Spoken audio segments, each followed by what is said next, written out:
اے محمد صلی اللہ علیہ وآلہ وسلم، بے شک تم پیغمبروں میں سے ہو، سیدھے رستے پر ہو۔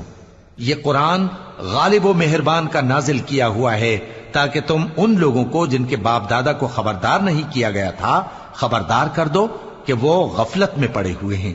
ان میں سے اکثر پر اللہ کی بات پوری ہو چکی ہے، سو وہ ایمان نہیں لائیں گے۔ ہم نے ان کی گردنوں میں طوق ڈال رکھے ہیں اور وہ ٹھوڑیوں تک پھنسے ہوئے ہیں، تو ان کی گردنیں اکڑی ہوئی ہیں، اور ہم نے ان کے آگے بھی دیوار بنا دی اور ان کے پیچھے بھی، پھر ان پر پردہ ڈال دیا تو یہ دیکھ نہیں سکتے۔